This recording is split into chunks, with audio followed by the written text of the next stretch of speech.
함께 읽은 본문의 말씀은 매우 중요한 순간의 상황을 기록하고 있습니다.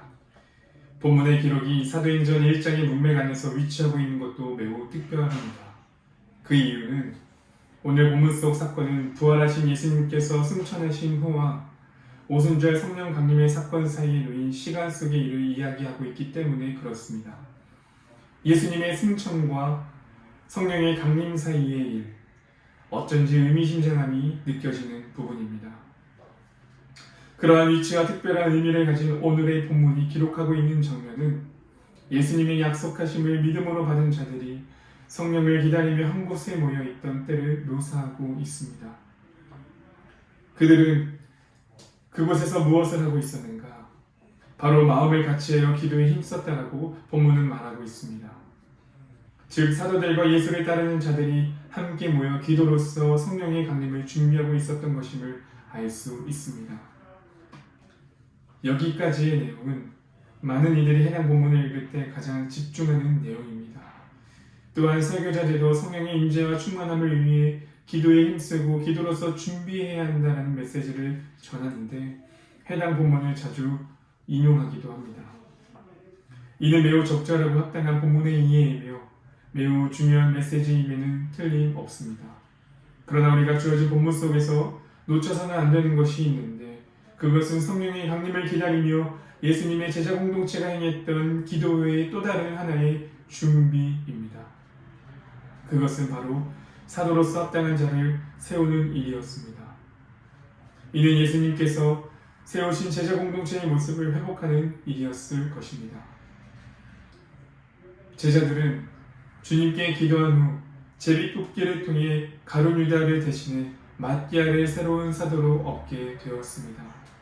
이 일이 성령의 임재를 기도로서 기다리던 제자 공동체 안에 있었던 중요한 또 하나의 일이었습니다. 그리고 이후 오순절 날이 이르러 주께서 약속하신 성령이 함께 모여 기도에 힘쓰던 제자들에게 임하게 되죠. 여러분, 성령의 임재는 기도를 통해 임하는 것이 맞지만 또 하나의 중요한 사실은 성령은 합당한 사람과 합당한 공동체에 임한다는 사실을 놓쳐서는 안 됩니다.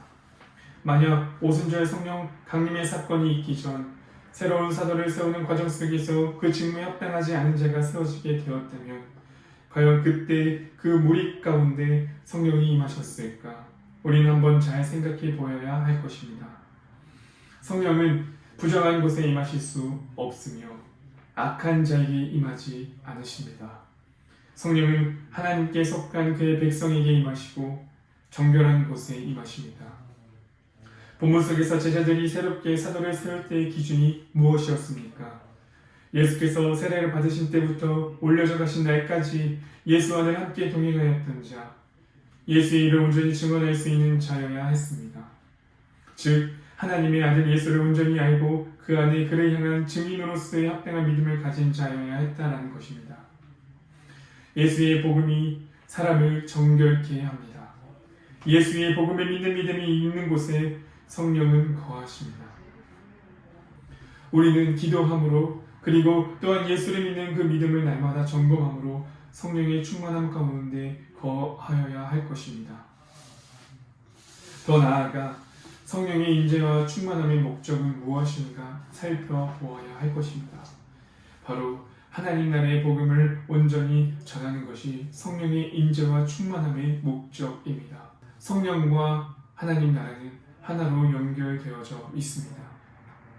구약에서 성령은 하나님의 성전에 임하셨고 하나님의 성전은 하나님의 백성에게 자신들이 하나님의 나라라는 것에 대한 징표였습니다. 하나님의 영광이 가득한 성전을 통해 이스라엘 백성은 하나님께서 자신들과 함께 하신다는 것을 믿을 수 있었습니다. 오늘날 성령은 성전과 같은 건물이 아니라 사람에게 임하십니다. 바로 합당한 자의 기도를 통해 그리고 예수의 복음으로 정결하여진 자들에게 임하십니다. 오늘날 여러 다양한 혼란과 어려움들을 보고 경험하게 되면서 많은 사람들의 마음 가운데서 하나님 나라에 대한 믿음과 소망이 사그라들고 있을지도 모르겠습니다. 그러나 오늘날 하나님의 나라는 성령의 사람들을 통해 드러납니다. 구약에서 하나님의 영광이 거한 성전이 하나님 나라의 징표였던 것처럼 오늘날에는 성령께서 그 속에 거하여 계시고 그리스도의 복음을 향한 믿음을 가진 성도들이 하나님 나라의 징표인 것입니다. 사도 바울은 고린도전서 3장 16절에서 우리가 하나님의 성전이요 하나님의 성령이 우리 안에 계시다라고 말합니다. 지금과 같이 함께 예배당에 모여 교제하기 어려울 때에 성령의 충만함으로 성전으로서의 능력을 소유하게 되시기를 바랍니다. 그리고 여러분이 거하여 계신 그곳이 하나님의 나라임을 또한 잊지 않으시기를 바랍니다.